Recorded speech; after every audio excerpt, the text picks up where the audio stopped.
See, so what are some areas where this forecast has to be done? जैसे business grow करे, economic conditions, जैसे आपकी conditions economy की change होती हैं, डिमोनेटाइजेशन आ जाने के बाद, जीएसटी आ जाने के बाद इकोनॉमिक कंडीशंस चेंज होती हैं. So for that you need to forecast, मतलब जीएसटी आने से पहले ही आपने फोरकास्ट कर लिया कि बिजनेस में जीएसटी आने के बाद क्या इम्पैक्ट होगा. So this is known as forecast audit. Trends change हो जाने के बाद, फैशन ट्रेंड, जब कंपनी का ट्रेंड और फैशन चेंज होता है, इकोनॉमी में फैशन ट्रेंड चेंज होता है, expected changes in them, prices में चेंज होने की वजह से, ठीक है, डिमांड एंड सप्लाई चेंज हो जाते हैं तो इकोनॉमिक कंडीशन चेंज हो जाती है ना. डेवलपमेंट इन टेक्नोलॉजी, अगर टेक्नोलॉजी में डेवलपमेंट लाई कंपनी में तो कितना इम्प्रूवमेंट होगा.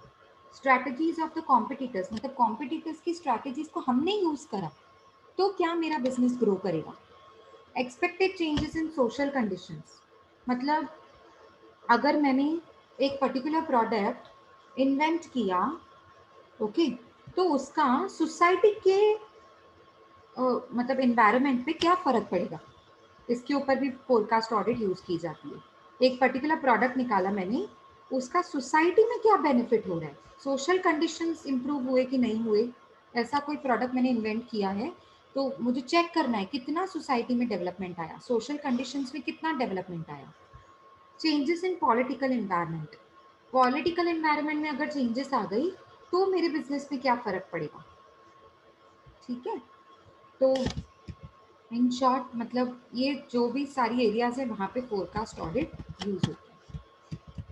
ओके, वो ये थोड़ा डिटेल में बता रहे हैं फोरकास्ट ऑडिट क्या होता है. It is just to conduct, I mean it is conducted in the conduct of forecast audit. It is difficult to जज the quality of the forecast. तो मैंने आपको वही तो बताया, क्वालिटी हम इतना अच्छे से उसकी नहीं कैलकुलेट, एक्यूरेट नहीं हो सकता है. तो कभी सही भी जाता है, एक्यूरेसी भी होती है, या फिर कभी वो मतलब 100% करेक्ट जाए, ऐसा हम ये भी नहीं बोल सकते. ठीक है, इस प्रोसेस में हम कंपनी के सिस्टम्स और प्रोसेसेस को इम्प्रूव करने की कोशिश करते हैं, एक्यूरेसी को इंक्रीज करने की कोशिश करते हैं और कॉस्ट को रिड्यूस करने की कोशिश करते हैं. ठीक है, ये था आपका फोरकास्ट ऑडिट. अब नेक्स्ट है आपका सोशल ऑडिट. क्या होता है सोशल ऑडिट, समझ आया, सोशल, सोशल नाम से ही समझ आ रहा है, सोसाइटी. ठीक है, मतलब अभी आपने देखा होगा आजकल वो सीएसआर एक्टिविटीज़ होती हैं, कंपनी फ्री में आकर आपको, या कॉलेज के स्टूडेंट्स को जाकर, स्कूल के बच्चों को जाकर सेमिनार्स, वर्कशॉप्स कंडक्ट करती हैं, किसी चीज़ को अवेयर करने की कोशिश करते हैं वो लोग. ठीक है, या फीमेल एजुकेशन कम हो रहा है तो उसके लिए अवेयरनेस क्रिएट करना सोसाइटी में, घरों घरों में जाकर या सोसाइटीज़ में जाकर, क्लब्स में जाकर सेमिनार्स और वर्कशॉप्स करना, जैसे लोगों में जानकारी हो. ठीक है, फीमेल एजुकेशन को बढ़ाने के लिए, या लिटरेसी लेवल कम हो रहा है तो उसको बढ़ाने के लिए, anything which is related to society, betterment of society, development of society. ठीक है, social audit is a new concept, पहले नहीं था, अभी उसका सिग्निफिकेंस बहुत ज़्यादा बढ़ता जा रहा है on account of growing awareness of responsibilities of business organisation toward society. मतलब पहले बिजनेस ऑर्गेनाइजेशन है ना अपने ऊपर फोकस करते थे सिर्फ, या ज़्यादा से ज़्यादा अपने कस्टमर्स के ऊपर. अब उनको सिर्फ अपना और अपने कस्टमर्स का नहीं सोचना है, पूरी सोसाइटी का भी सोचना है. So in modern times, in addition to the traditional audit, पुरानी ऑडिट तो करनी ही करनी है, उसके साथ साथ आपको सोशल ऑडिट भी करनी पड़ेगी, सो दैट आपकी जो सर्विसेज हैं वो एड ऑन हो सोसाइटी के डेवलपमेंट के लिए. Society expects various value-added services from the auditors. Therefore, social audit is one of such service wherein the auditor makes assessment. Social audit एक ऐसा जरिया, ऐसी सर्विस है जिसमें आप as an auditor social contribution check करते हो कंपनीज का, कि कंपनीज ने, बिजनेस एंटरप्राइजेस ने, ऑर्गेनाइजेशन ने या किसी एक इंस्टीट्यूशन ने सोसाइटी को कितना डेवलपमेंट करने के लिए क्या कंट्रीब्यूशन दिया. जैसे अभी आपको पता होगा, जैसे एल समझो एक कंपनी एल अपने एम्प्लॉयज़ को लेके निकले एक दिन, स्वच्छ भारत अभियान का एक छोटा सा उन्होंने क्या बोलते हैं, गवर्नमेंट को सपोर्ट करने के लिए, सोसाइटी को डेवलपमेंट करने के लिए छोटे छोटे प्लांट्स पौधे वो सारे एम्प्लॉयज को लेके निकले और प्लांटेशन के लिए। ठीक है, तो वो भी एक जरिया है। आपने देखा होगा न्यूज़ में, एक ऐसी बहुत सारी कंपनीज हैं जो स्वच्छ भारत अभियान में हिस्सा लेती हैं, अपने एम्प्लॉयज़ को भेजती हैं और गवर्नमेंट को सपोर्ट करने के लिए। सो CSR एक्टिविटीज़ होती हैं ये सोसाइटी को डेवलप करने के लिए। ठीक है, corporate social responsibility, CSR। Corporate मतलब कंपनीज सोशल रिस्पॉन्सिबिलिटीज फुलफिल करने के लिए आगे आते हैं। ठीक है, सोसाइटी के डेवलपमेंट के लिए। ठीक है, जिसमें से मैंने एक एग्जांपल दिया, जैसे रास्ते जगह जगह जाकर आप छोटे छोटे पौधे लगा कर आओ, है ना, तो वो एक दिन बड़ा झाड़ बन सकता है। And then I hope you know trees are very helpful in keeping our environment balanced, right. So ये मेन पर्पस होता है आपका सोशल ऑडिट का। ऑब्जेक्टिव्स क्या है इसके? टू चेक वेदर नीड्स, जो कंपनी है वो सोशल रिस्पॉन्सिबिलिटीज को फुलफिल कर रही है कि नहीं, वो कॉन्सेप्ट उनके माइंड में है कि नहीं। ठीक है, सोशल रिस्पॉन्सिबिलिटीज होती क्या है? अब जैसे मैंने आपको बताया कॉर्पोरेट सोशल रिस्पॉन्सिबिलिटी, CSR, तो वही तो होता है जब कंपनी अपने साथ साथ मतलब कंपनी के प्रॉफिट्स को बढ़ाने के साथ साथ कस्टमर्स के नीड्स को सेटिस्फाई करने के साथ साथ कंपनी क्या करती है, सोसाइटी के डेवलपमेंट के लिए रिस्पॉन्सिबिलिटी उठाती है। So company is highly responsible towards the society also. Okay, so besides earning the profit, corporates are expected to fulfill their social obligations. This is what is needed to fulfill social responsibilities. Yeah. Okay, so let's go on to the next point. Social responsibilities जो हैं वो दो मतलब क्या बोल सकते हैं, criteria पे डिवाइड हुई हैं। मतलब उनको दो डायरेक्शंस में डिवाइड किया है, एक इंटरनल एक एक्सटर्नल। मतलब कंपनी के इंटरनल एनवायरनमेंट को बेटर करना, और कंपनी जब बाहर सोसाइटी को डेवलप करती है तो उसे कहते हैं एक्सटर्नल सोशल रिस्पॉन्सिबिलिटीज। ठीक है, दो कॉन्सेप्ट्स में इसको डिवाइड कर दिया। एक होता है इंटरनल सोशल रिस्पॉन्सिबिलिटीज, एक होता है एक्सटर्नल सोशल रिस्पॉन्सिबिलिटीज। अब इंटरनल सोशल रिस्पॉन्सिबिलिटीज में आप क्या मतलब कैसे ऑडिट होती है, कौन सी चीजें इंक्लूड होती हैं उसमें? ठीक है, प्रमोटिंग स्टाफ वेलफेयर, आपकी कंपनीज के इंटरनल मतलब कंपनीज के एम्प्लॉयज, उनको बेनिफिट्स देना, प्रोविडेंट फंड्स, उनको मेडिकल फैसिलिटीज देना, हाउस अलावेंसेस देना, रिक्रिएशनल फैसिलिटीज देना, खाने पीने लंच फैसिलिटीज, ऐसी एरिया जहाँ पर वो बैठकर खाना खा सकें वो अच्छी हो, और वेंटिलेशन प्रॉपर हो, और साफ सफाई रखना ऑफिस में, जैसे एम्प्लॉयज बैठ सके वहाँ पर, it should not be too smelly. ठीक है, मतलब एनवायरनमेंट को अच्छा रखना, स्टाफ वेलफेयर कर, स्टाफ के वेलफेयर के लिए। Keeping environment of the work place healthy not hazardous, मतलब आपने एनवायरनमेंट अच्छा रखा है, हेल्दी रखा है, जिससे लोग बीमार ना पड़े। ठीक है, providing good quality products at fair prices, आप अपने कस्टमर्स को ऐसे प्रोडक्ट्स देते हो जो गुड, कस्टमर्स भी तो हमारे इंटरनल है ना, हमारी कंपनी का हिस्सा है। सो उनको ऐसे प्रोडक्ट्स देना जो गुड क्वालिटी प्रोडक्ट्स हैं। ठीक है, फेयर प्राइसेस पे, मतलब जानबूझ के आप उनसे ज़्यादा प्राइस को फेच करने की कोशिश ना करें। ठीक है, paying statutory dues on time, आपको दिख रहा है आपके क्रेडिटर्स को आपको पे करना है लेकिन आप पे ही नहीं कर रहे, तो ये एक अच्छी हैबिट नहीं है कंपनी के लिए। तो जहाँ जहाँ आपको ड्यूज, आपके जो भी पेंडिंग अमाउंट्स है वो आप पे करते जाइए, चाहे वो आपके कोई भी क्रेडिटर्स हो, डिबेंचर्स, बैंक लोन, या फिर आप जिससे रॉ मटेरियल खरीदते हैं, सबको पेमेंट करनी है ना। तो आप जितने भी आपके स्टैट्यूटरी मैंडेटरी ड्यूज हैं जो आपको पे करना ही है, वो टाइम पे करें, क्योंकि ये भी तो मेरे बैंक के इंटरनल कंपनी से जुड़े हुए हैं ना, इंटरनली क्रेडिटर्स मेरे, जो भी जिनसे मैंने लोन लिया है, ये मेरी कंपनी से जुड़े हुए लोग हैं, ये मेरे फंड होल्डर्स हैं। ठीक है, providing reasonable returns to the investors, जो मेरी कंपनी के इन्वेस्टर्स हैं उन्हें मैं अच्छे खासे रिटर्न्स दूं अगर मैंने प्रॉफिट्स अर्न किए हैं तो। ठीक है, एक्सटर्नल में क्या क्या इंक्लूड होता है? एक्सटर्नल सोशल रिस्पॉन्सिबिलिटीज में डेवलपमेंट लाना कम्युनिटी में, सोसाइटी में, through through recreation and development of roads, parks, playgrounds, hospitals. आपने देखा होगा बहुत सारी कंपनीज है ना, हॉस्पिटल्स जब बन रही होती, गवर्नमेंट की हॉस्पिटल्स या प्राइवेट हॉस्पिटल्स तो नहीं बोल सकते बिकॉज प्राइवेट है तो वो तो जो जिसका है वो ही इन्वेस्ट करते हैं। जैसे गवर्नमेंट हॉस्पिटल्स में पैसा कंट्रीब्यूट करना, प्लेग्राउंड्स गवर्नमेंट बना रही है, पार्क्स बना रही, नेशनल पार्क्स, ठीक है, या रोड्स बना रहे हैं, तो आप उसमें कंट्रीब्यूशन देते हो अपना कुछ ना कुछ, या तो फाइनेंशियली या तो ह्यूमन रिसोर्स के जरिए कि आप हमारे एम्प्लॉयज़ को ले सकते हैं किसी ज़रूरत, कोई ज़रूरत होगी तो, या ज़्यादातर तो कंपनीज फाइनेंशियली कंट्रीब्यूट करती हैं गवर्नमेंट को। Okay, next, tree plantation for improvement of the environment.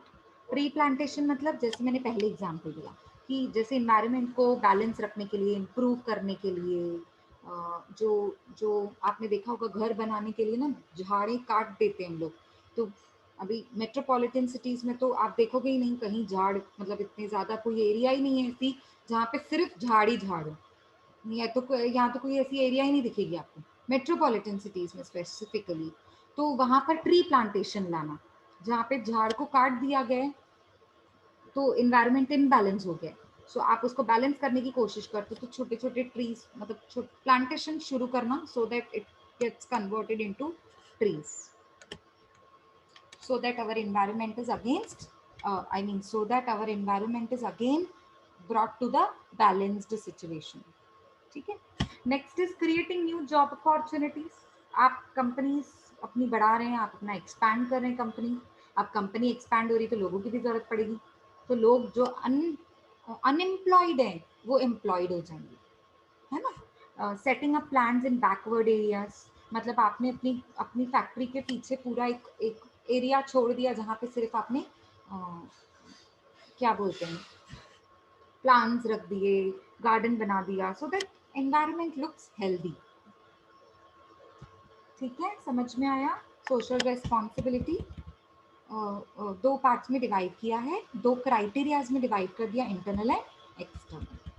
So basically आप ये हेल्थ एंड सेफ्टी मेजर्स लाने के लिए आप अपने एम्प्लॉयज़ को ट्रेनिंग प्रोग्राम्स में डालने के लिए, या क्वालिटी कंट्रोल लाने के लिए, जो प्रोडक्ट्स हैं, जो प्राइसिंग है, या फिर इम्प्रूवमेंट लाने के लिए इन्वायरमेंट में, जैसे वाटर पोल्यूट ना हो, नॉइस पोल्यूशन ना हो, एयर पोल्यूशन ना हो, ये सब चीज़ें आपके energy conservation very very important.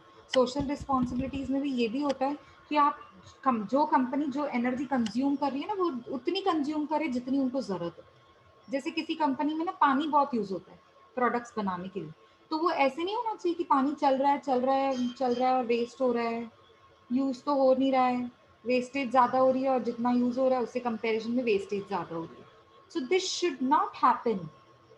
Okay, so energy उतनी कंज्यूम करनी है जितनी आपके पास नीड है, जितनी आपको नीड है।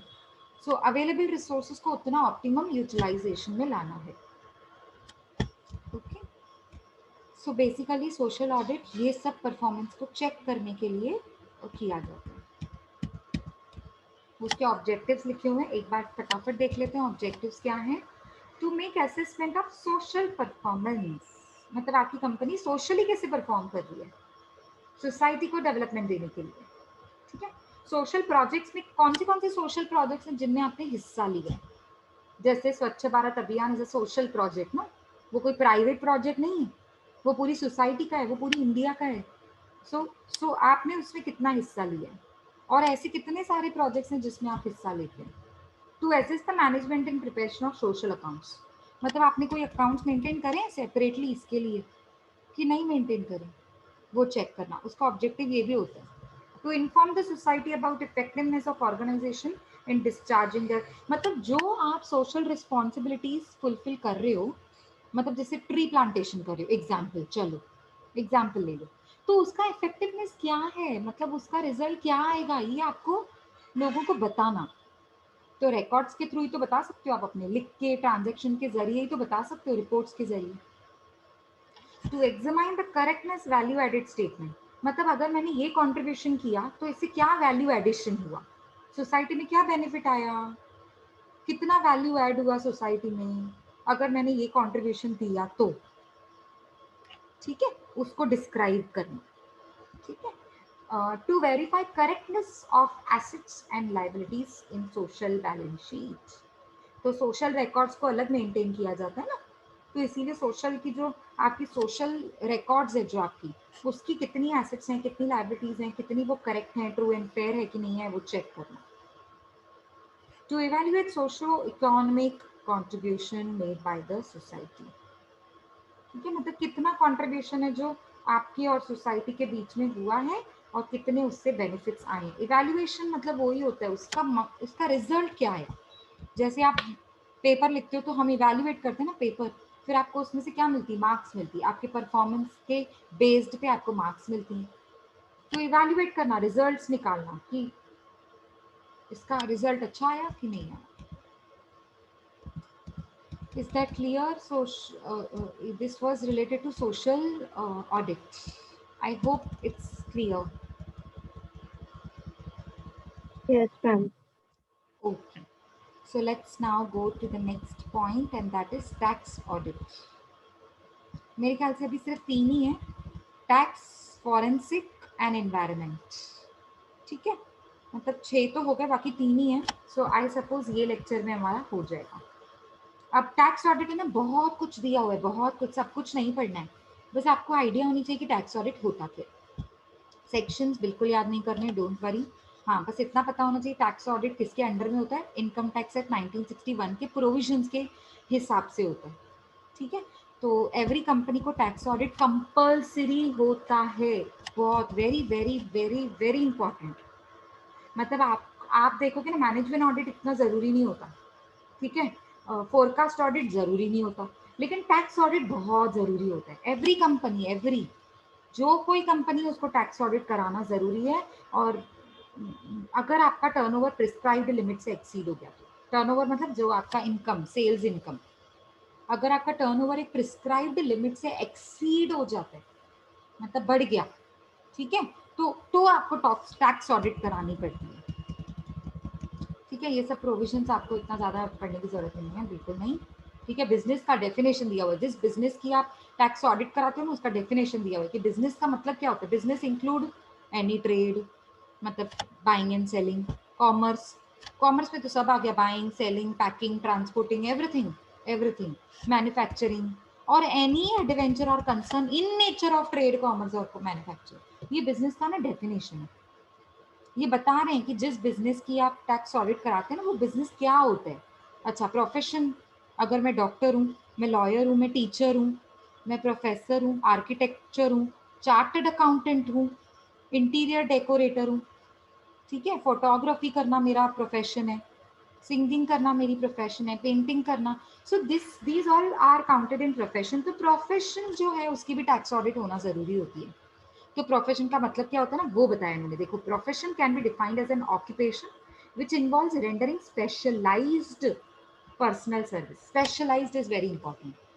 यहाँ पे आपकी ना जो आर्ट एंड आर्ट से रिलेटेड चीजें होती है ना, स्पेशलाइज्ड पर्सनल सर्विसेज होती हैं, सबको नहीं होती है ये, वो कुछ ही प्रोफेशनल लोगों को होती है।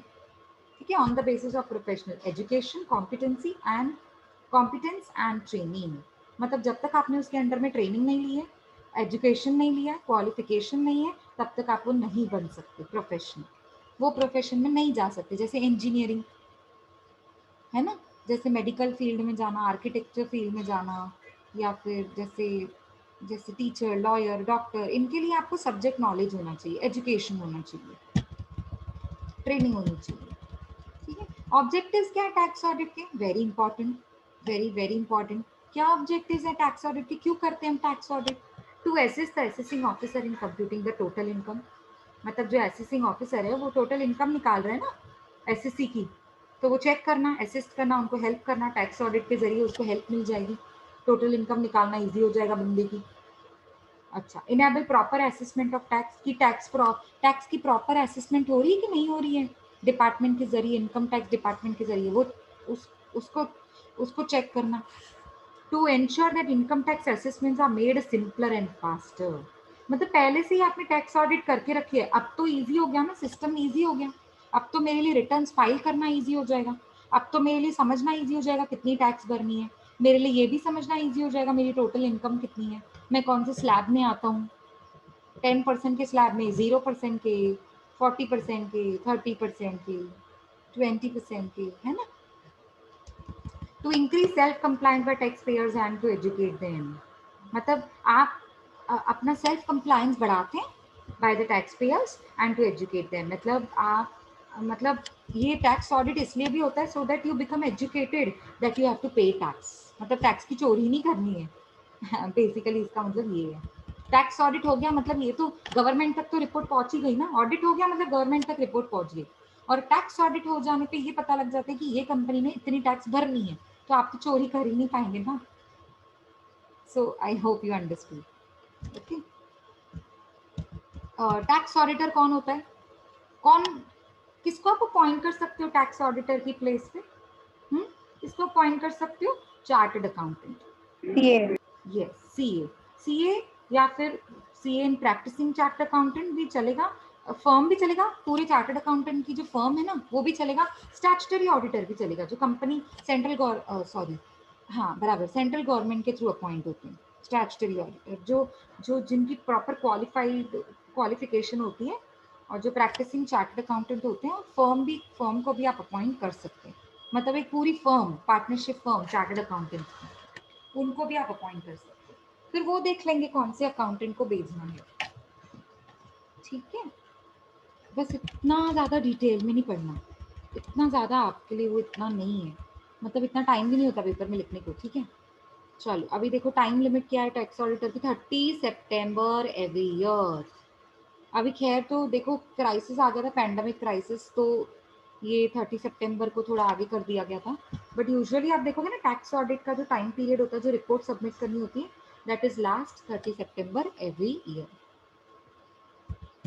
हाँ, it can be extended by CBDT but usually 30 सितंबर होता है। सीबीडीटी मतलब central board of direct taxes. Okay,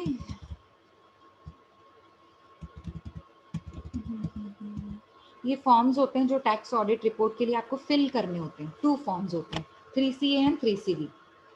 3CA में क्या होता है, मतलब सबमिट करता है auditor in case of business और प्रोफेशन, उसके जो भी अकाउंट्स ऑडिटेड हो चुके हैं वो। और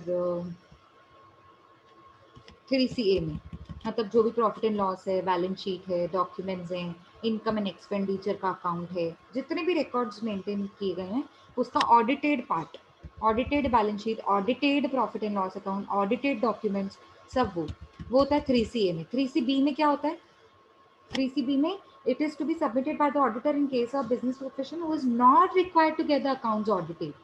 मतलब जिसमें सिर्फ सिर्फ है ना ऑडिटर अपना ओपिनियन देता है कि ये कंपनी का balance sheet true and fair है कि नहीं है, profit and loss true and fair है कि नहीं है।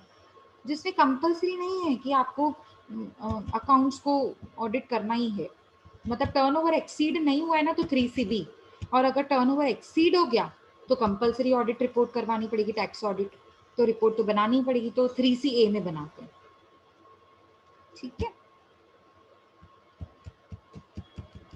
एक फॉर्म 3CD भी होता है, मतलब उसमें सारे पर्टिकुलर्स आप स्टेटमेंट लिखते हो, जितना भी आपने जो कुछ भी देखा ना उसका स्टेटमेंट रिकॉर्ड होता है, स्टेटमेंट रिपोर्ट के फॉर्म में कि कितना ट्रू एंड फेयर है, और अगर कुछ मिस्टेक्स हैं तो वो क्या है, उसका डिस्क्लोजर पॉइंट वाइज। ठीक है, स्टेटमेंट कैसे लिखते हैं, एक स्टेटमेंट दूसरा स्टेटमेंट वैसा, तो ये पूरा एक रिपोर्ट टाइप होता है, स्टेटमेंट दी जाती है ऑडिटर के थ्रू और लास्ट में उनकी साइन होती है, तो ये फॉर्म होता है 3CD। Okay, now next is forensic audit. अब ये क्या होता है, हो गया टैक्स ऑडिट इज ओवर। हाँ, नाउ फॉरेंसिक ऑडिट, बस 2 ही हैं अभी, फॉरेंसिक एंड एनवायरनमेंट, दोनों छोटे छोटे हैं। अब फॉरेंसिक ऑडिट क्या होता है?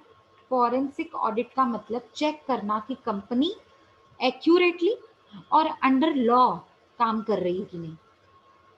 देखो मेरी बात ध्यान से सुनो, लॉफुली काम कर रही है कि नहीं। बहुत बार पता है क्या होता है, कंपनी है ना इलीगल मैटर्स में इन्वॉल्व हो जाती है, कोई इलीगल प्रोजेक्ट में इन्वॉल्व हो गई और है ना उन्होंने रिश्वत लेकर बोल दिया कि ठीक है ये हम इलीगल प्रोजेक्ट है पर हम आपको बना कर देंगे। ब्राइब लेना है ना, रिश्वत ले लेना। ठीक है, तो मेरे बोलने का मतलब क्या है, जैसे करप्शन की वजह से अगर आपने करप्ट हो गए आप और लॉफुल बिजनेस करने के बजाय instead of doing lawful business you have entered into illegal projects, तो ऐसे केसेस में forensic audit plays a very very very important role. मतलब फॉरेंसिक ऑडिट से आपको ये पता लग जाता है कि फाइनेंशियल स्टेटमेंट्स कंपनी के एक्यूरेट और लॉफुल हैं कि नहीं। So it is mainly used when there is a legal case related to the financial matters of the organization. मतलब कंपनी के ऊपर कोई केस, कोर्ट केस तो नहीं चल रहा है, लीगल केस तो नहीं थ्रो कर दिया कंपनी के ऊपर, तो तब जाके होती है फॉरेंसिक ऑडिट। मतलब चेक करने के लिए कि क्या क्या फ्रॉड किया था, कंपनी ने क्या फ्रॉड किया था उसको चेक करना, कंपनी की टैक्स लायबिलिटी कितनी थी, चोरी कितनी की, कंपनी भाग गई, पैसा नहीं पे किया, इन्वेस्टिगेशन करना, एलिगेशन ऑफ ब्राइबरी मतलब आपके ऊपर एलिगेशंस मतलब इल्जाम लगाए गए हैं कि आपने ना रिश्वत लेकर इलीगल प्रोजेक्ट में एंटर किया, कोई इलीगल एक्टिविटी करने की वजह से फॉरेंसिक ऑडिट होता है। ठीक है, स्कोप क्या है इस ऑडिट का, मतलब आप ये ऑडिट करके किस किस फ्रॉड को रोक सकते हैं।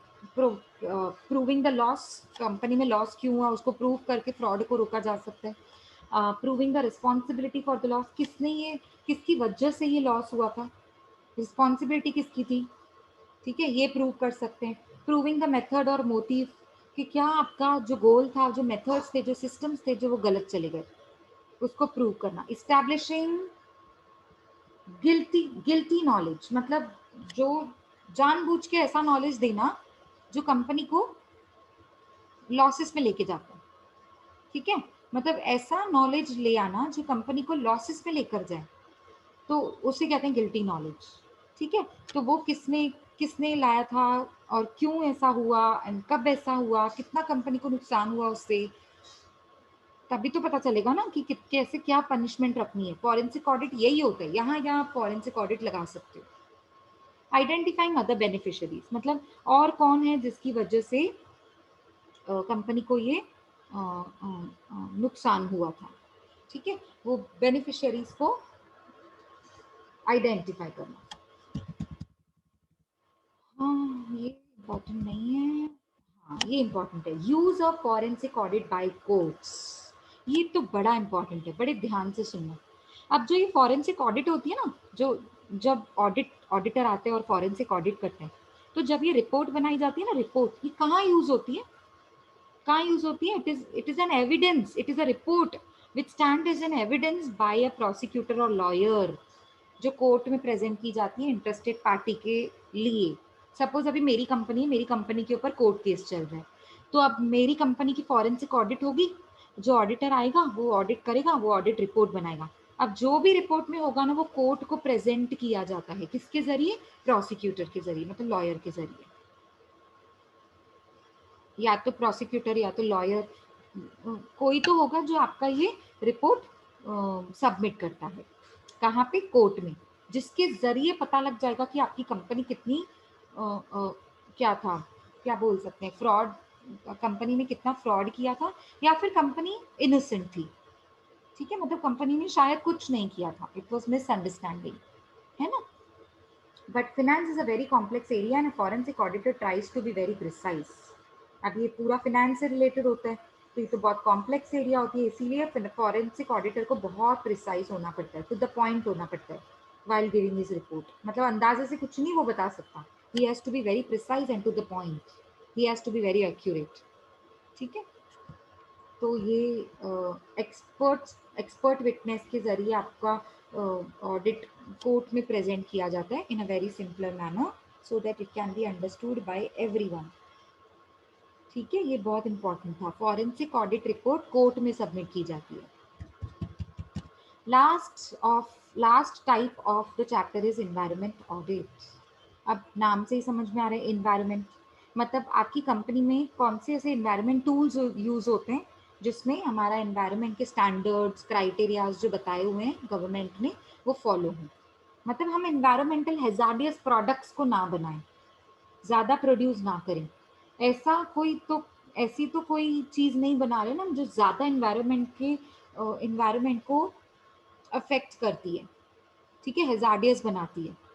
तो वो सारे क्राइटेरिया, स्टैंडर्ड्स, जो एनवायरनमेंट के क्राइटेरियाज बने हुए हैं, स्टैंडर्ड्स बने हुए हैं, उनको फॉलो करते हुए आपकी कंपनी प्रोडक्शन कर रही है, ठीक है, और गुड्स को प्रोड्यूस कर रही है और अपने रिकॉर्ड्स को मेंटेन कर रही है, ठीक है, उसे कहते हैं एनवायरमेंट ऑडिट। इस प्रोसेस को बोलते हैं एनवायरमेंट ऑडिट।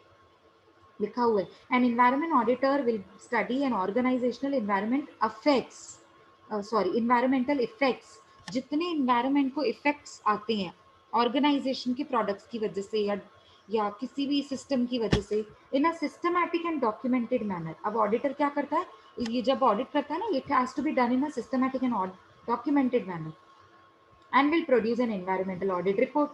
अब वो रिपोर्ट बनाएगा, वो ही रिपोर्ट जाकर ये सबमिट करता है शेयर होल्डर्स को। तो उससे पता लग जाता है कंपनी सारे स्टैंडर्ड्स, एनवायरमेंटल स्टैंडर्ड्स को फॉलो कर रही है कि नहीं।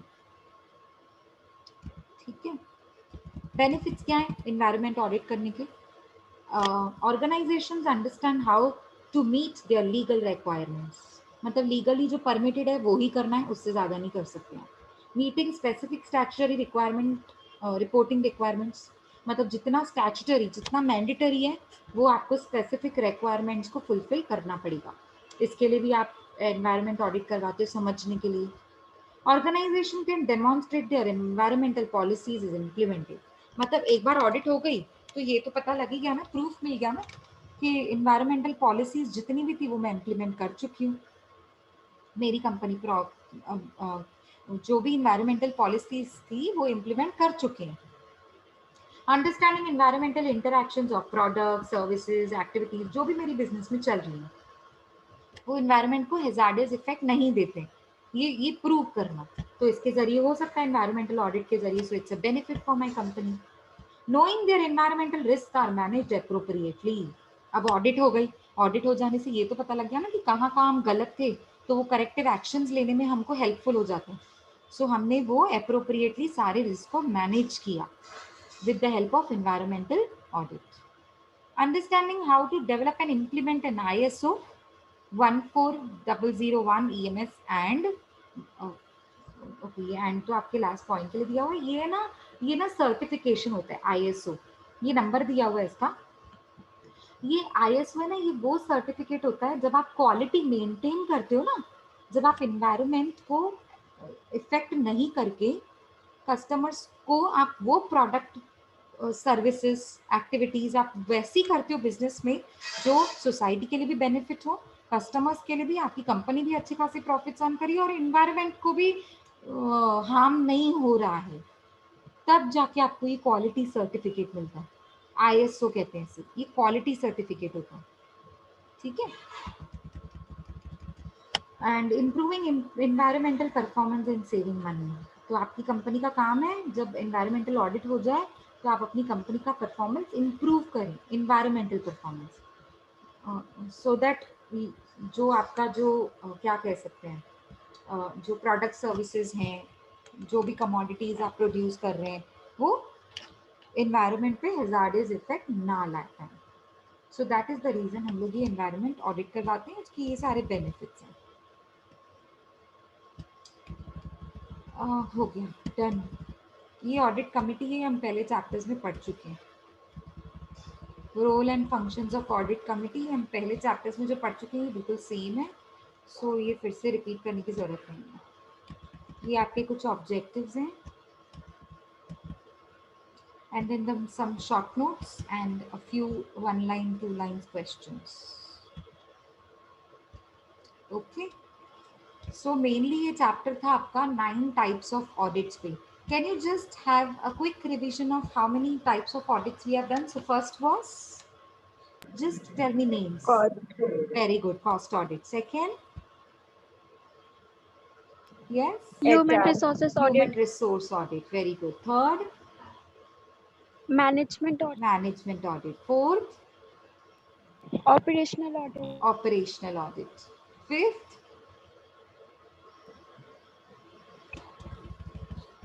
yes, you can. yes, come on. चलो कोई भी नाम बता दो, जरूरी नहीं है सीक्वेंस में Cost बताना। audit. Forecast audit, very good. And next, Forensic audit. Forensic audit. Next,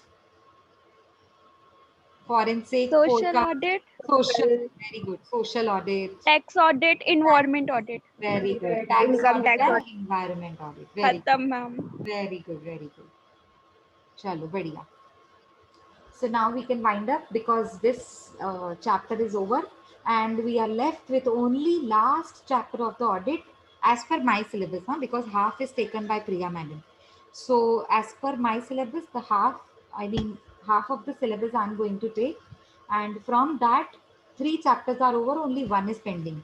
So first was audit of banking companies, next was audit of insurance companies, and the third was this types of audit, recent developments in types of audit. So these 3 chapters are already done. We are left with only one chapter, and that is audit in CIS, computerized information system. उसमें audit कैसे की जाती है. सो छोटा सा ही chapter है, वो हम करेंगे नेक्स्ट लेक्चर में. तो आई थिंक अभी के लिए हम बाइंड अप कर सकते हैं. ठीक है. Okay, ma'am. Okay, Yeah. ma'am. Okay. So you please keep revising. कुछ डाउट आता है तो हम क्लियर कर सकते हैं नेक्स्ट लेक्चर में. Okay. Bye everybody. Yes. Bye, ma'am. Thank you, ma'am. Bye. Bye बेटा. बाय.